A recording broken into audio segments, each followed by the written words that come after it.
Okay, well, Esther, I want to ask you how safe London is at the moment, because according to some media outlets, we're being told don't believe the violent videos that we're seeing all the time online, don't believe the high crime rates, and don't believe the huge number of people who are packing up their bags and fleeing London. According to The Economist, London is far safer than violent viral videos will have you believe.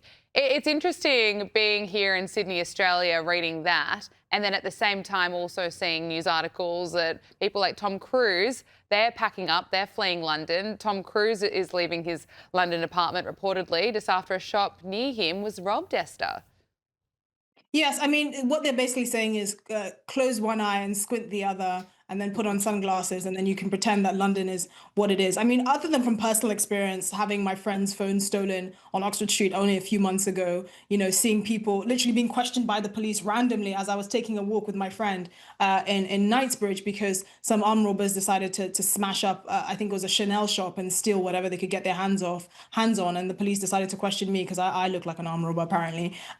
Look, the reality is the kinds of people that come up with these sorts of statements do not live in London or live in such a leafy part of London that actually when they call the police, they turn up. If you go outside of even outside of sort of the central areas, the data is very clear and it's very hard to mask it in any other way. The fact is, knife crime is up. It's been up by over 50% since Keir Starmer since Sadiq Khan became London mayor.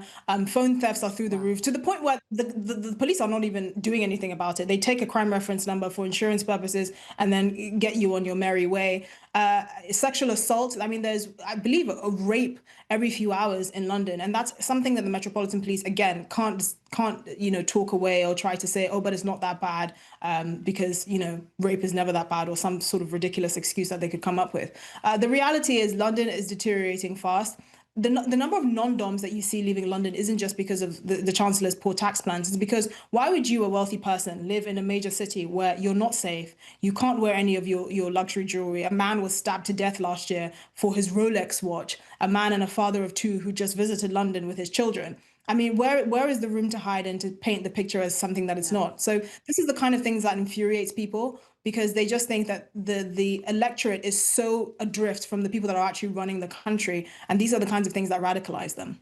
It's just so sad. It is so shocking. And then it's kind of infuriating reading pieces like that in the media where they're just pretending what is happening in London, it just does not exist.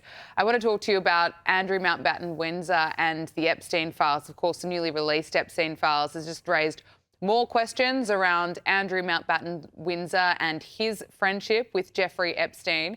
Skynews.com.au is reporting that King Charles is furious with Keir Starmer after Keir Starmer joined calls for Andrew to testify to Congress. Look, the Andrew allegations are incredibly damaging to the royal family.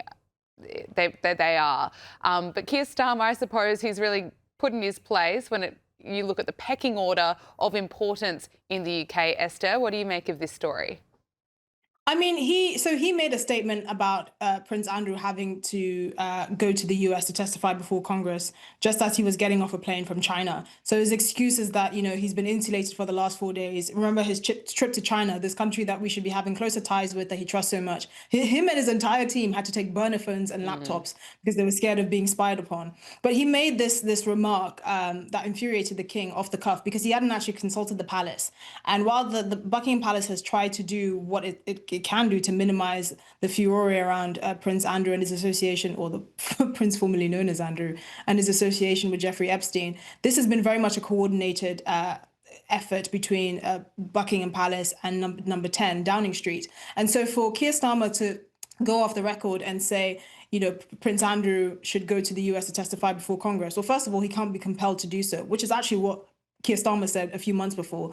And secondly, it's completely inappropriate for him to do that and to basically take a decision on behalf of the royal family without the king's explicit permission. You have to remember that it's King Charles that basically saved his relationship with Donald Trump. Without the royal family, Donald Trump doesn't have time for Keir Starmer, and certainly not Peter Mandelson, who was not highly regarded amongst sort of Republican top brass. Mm. So this is something that he will regret, and I'm sure the king will take him to task on that. But just even raising that and giving it life and having Lib Dem politicians say, yes, actually, he should go to America, is going to put a lot of pressure on Buckingham Palace that they really don't need at the moment. Already, they had to smuggle Prince Andrew out of his home under the cover of darkness because they're so embarrassed by him. I'm sure at some point they'll say they're going to ship him to a village in India or something just to really get rid of him.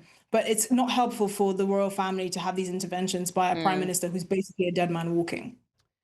Well, finally, I have to talk to you about the Beckhams. It appears an Oprah Winfrey sit-down interview could possibly be on the cards for Brooklyn Beckham, following reports that Meghan Markle has been offering herself as a mentor following this family breakup bombshell.